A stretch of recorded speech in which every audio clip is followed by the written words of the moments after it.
What is up? Cheers, everybody. Welcome back to another video. And today we're going to be going over another post here. This one is called Speak What You Seek Until You See What You Say.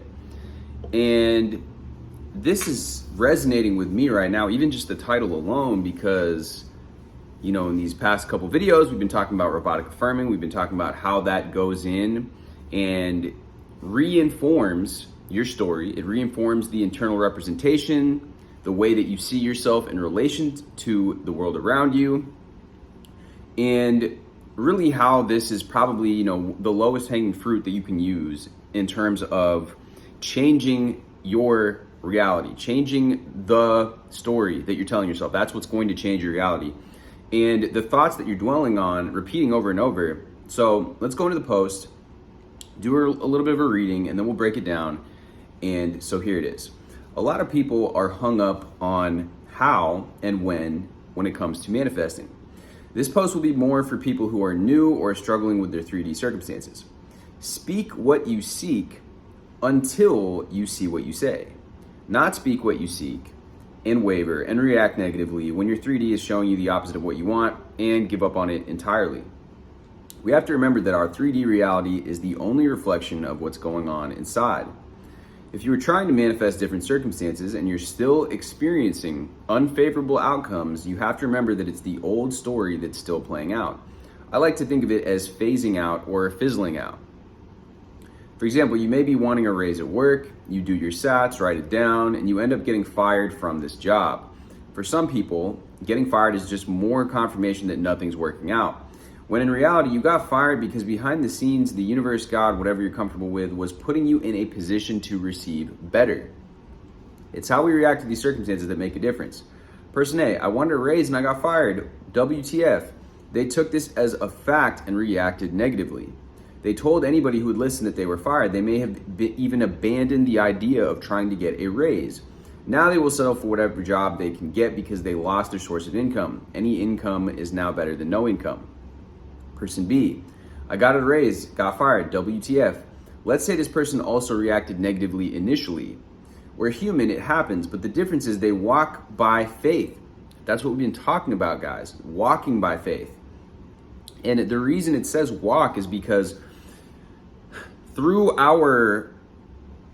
it is embodying it. That is the true, identification with that end, with that outcome, is the embodying of it. And that is with walking. It's not just sitting and thinking. It is a manifestation of the actions, the decisions that you are now taking. So they will not dwell in the facts. They keep affirming despite being fired. They keep doing sats. They aren't dwelling on the fact that they were fired. They persist, and through what seems like a coincidence, they get hired through a mutual at a new job that pays more than their last. They get their raise. Speak what you seek until you see what you say. Stop worrying about how and when. You're not supposed to know the how. That would take out all the fun of this if you knew exactly how and when all your manifestations would come about. Right. And so again, this perspective shift is really a key difference between those that get what they want and those that get stuck in that story, those that get stuck in those habits of reaction and playing out a sort of victim story. And that's what happens when you react to this, get into this reactionary mode like this.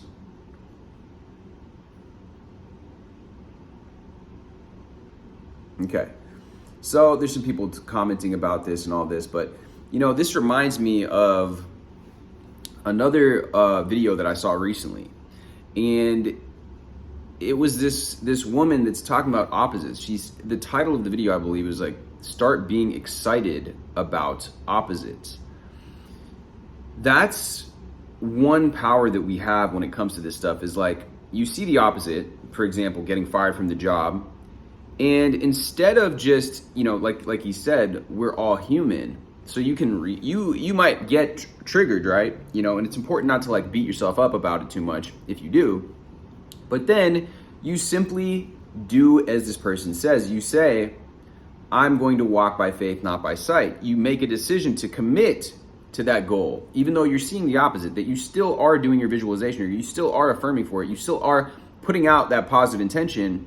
maybe, putting yourself in situations and opportunities where, or allowing yourself to be in a circumstance where those opportunities can continue to flow to you, right? Maybe you go on, look at some job postings online. Maybe you have some conversations, as this person did, with their friend and let them know the situation, and then find a job through a mutual friend or whatever. You don't know how it's going to come about, but the important thing is that walking by faith, that acting as if, that acting in the way of the person that knows that the end goal is still a foregone conclusion. That's pretty much what it is. It's still a foregone conclusion. You just have to keep going and doing and being and embodying that version of yourself that knows that is accepted that, and that is not pedestalized this goal, because that's another problem that we run into, is the pedestalization of the goal. If you think it's such a hard thing to come by, getting this raise or whatever the thing might be, you're putting out this energy that's repelling that goal from you. You're putting out that anxious energy, that needy energy, and neutralizing that energy is about coming back to that calm state in regard to the goal. In regard to yourself, your inner equilibrium, it means not being thrown so far off balance just because you got fired. And I say just because, understand that I do have, compassion for anybody going through a situation like that. I know it can be very stressful, and any situation that's negative, that is not the outcome that you want, but that's where the magic is. If you're able, say you get triggered, you go off here for a second, but then that's what powerful people are able to do. They're able to alchemize, rest in the center. There's that principle of rhythm and the principle of polarity that exists, those hermetic principles, right? We tend to go into negative emotions, then we go to hot positive emotions, and we go back. The way that people do this, the way that people operate, who really are successful at this stuff, at getting what they want out of life, at manifesting their goals, they're able to go back to this baseline of a neutral point right here, where they appreciate, they're in a state of appreciation. They feel gratitude, they feel love for just, they embody that feeling state. They don't dwell in these feeling states of, oh, I'm negative emotion, I'm so hurt, I'm so, F them, and like, I hate this and I hate this person, right? They don't dwell there. They might feel it for a second, but they come back here. They don't dwell in this state of, I need this so bad, I need this job so bad. What am I gonna do? I need to get this job. Me. I need. They're not in this thirsty kind of vibration over here either. They're not in this lack vibration. They're not in the hate. They're not in the needing. They're just coming back to center. And they're having that inner centeredness, that inner equilibrium. A lot of people achieve this through a meditative state. You can get back to it by doing breathwork exercises. You can get back to it by simply affirming what it is that you want. You can do a guided meditation. There's a lot of good guided meditations online. There's one that I personally really love. It's not for free, but it is by this man named Joseph Gallenberger, and it's called Liquid Luck. And I've begun doing it again every morning. I used to do this every morning, and I had phenomenal results with this back when I did this years ago. And I've begun the practice of it again because really, I know that by me incorporating something into my morning routine, they say like morning as you wake up and before you go to sleep are the best times to imprint your subconscious mind. So if you begin a routine where you're doing some sort of meditation, and for me, guided meditations are much easier because I simply can just allow myself to relax, allow myself to get into this state, to be guided into that state. Then you're going to, if it's something that resonates with you, if it's something that really does get you into that state of appreciation, of joy, of gratitude, you're going to then be emitting that frequency. It's going to be easier for you to get back to this point instead of constantly reacting to the 3D, because the 3D is a fucking shit show. The 3D is a bunch of BS half the time, more than half the time.